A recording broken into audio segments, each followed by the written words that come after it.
Hello अस्सलाम वालेकुम दोस्तों, आज की वीडियो में जिसे एक्सपोज और रिवील करूंगा वो है हमारे मछली पला वाले भाई और सिंधु दरिया के किनारे वाले भाई, रियो गाड़ी में रिवो वाले गाड़ी को रियो बनाने वाले भाई। तो एक्सपोज करते हैं, वीडियो शुरू करते हैं, तो चलते हैं शुरू करते हैं। हमारे सिंधी गाने ऐसे होते हैं जो कि वो गाने गाते हैं कि थोड़ी नफरत फैलाते हैं। आज की वीडियो में मैं आपको बताऊंगा कैसे इज्जत गिरती है, कैसे ऊपर चलती है, रातों रात कैसे लोग फेमस होते हैं और रातों रात कैसे ज़मीन से आके आसमान तक पहुंचते हैं और आसमान से कैसे ज़मीन तक पहुंचते हैं। आप मेरा बात समझे या ना बस समझे, मैं आपको बात समझाने की फुल कोशिश करूंगा।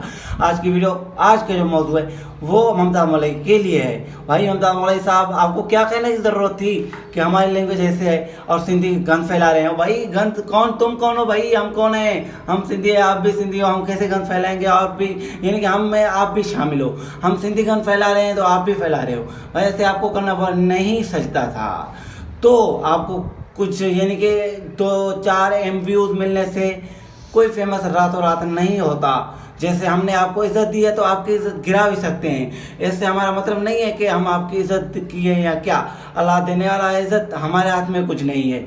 मगर इज़्ज़त वर्ल्ड के हिसाब से आपने अच्छा नहीं किया है। जिस तरह आपने कहा है कि ऐसे वैसे गंद फैला रहे हैं, आपके इस बात पर हम मुतहरक नहीं है कि आप कह रहे हैं कि सिंधी गंद फैला रहे हैं। ऐसे बिल्कुल भी नहीं है। और हमारा जो नेशनल लैंग्वेज है वो उर्दू है, वो तो आपने बहुत ही अच्छे तरीके से किया है। और मैं डेफिनेटली ये बात कहना चाहता हूँ, डेफिनेटली के साथ, यानी कि श्योरिटी के साथ मैं ये कहना चाहता हूँ कि ममताज़ मौलवी 12वां पास भी नहीं है, 12वां पास भी नहीं है। और उसको यानी कि ये कह रहा है कि हमारा लैंग्वेज उर्दू है, तो इसके लिए इसको सलूट मिलता है। बाकी ये इसने कहा कि गंद फैला रहे हैं ये वो, तो इसने बहुत ही बुरा किया है और उसे रोस्ट करते जाओ। और उसकी जो 1M व्यूज़ थे, 3-4M व्यूज़ जितने भी थे, उससे रिपोर्ट मारो, उस चैनल को बैन कर दो। आपसे यही उम्मीद था। मिलते हैं अगले वीडियो में। पर जितने इसने किया है वो अच्छा नहीं था। और जिसने अपनी यानी कि कुछ इज्जत इसने हासिल कर ली तो ये खुद को समझ रहा है कि मैं माइकल जैक्सन बन गया। भाई माइकल जैक्सन बनाने वाली भी पब्लिक है, तो जलील करने वाला भी पब्लिक है। तो इसलिए पब्लिक से पंगा आपको पड़ेगा महंगा। तो इसलिए ओवरऑल आपको कहना चाहता हूँ कि भाई कुछ सुधरो, ऐसे ना करो तो बेहतर है। ऐसे शुगले ना मारो, ऐसे पागल बनवाते ना करो तो बेहतर है।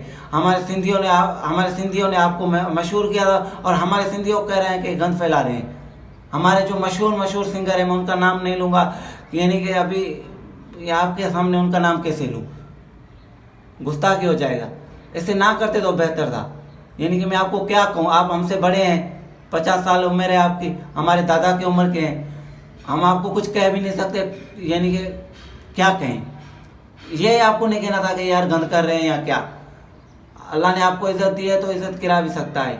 अपनी गाड़ी रियो, यानी कि पढ़ना तो आपको आता नहीं है, रियो नहीं है भाई, रिवो है, रोको है, डाला है। आप कह रहे हैं कि रियो तो बिस्कुट का नाम है, 5 रुपये वाला कोई भी निकाल सकता है। और यानी कि हमारे बच्चे रियो को लात मारते हैं, हम फिर ऐश करें यार हमारे बच्चे रियो को लात मारे हैं। रियो नहीं होता भाई, रिवो होता है यार। मैं कह सकता हूँ श्योरिटी के साथ, आप 12वां पास भी नहीं है और बात कर रहे हैं कि यार ऐसे वैसे सिंधी गंद फैला रहे हैं। भाई आप भी सिंधी हो, कुछ उसूल की बात करो तो बेहतर था। यानी कि जिस तरह हमने आपको, हम तो नहीं है यानी कि, पर फिर भी पब्लिक से पंगा आपको पड़ेगा महंगा। ये आपको बार बार मैं कह रहा हूँ, सुधर जाओ और माफ़ी मांगो तो बेहतर है, वरना फिर जो होगा वो सारी दुनिया देखेगा। तो इस वीडियो को ज़्यादा से ज़्यादा शेयर करें, ममताज़ मौलवी तक पहुँचाएं।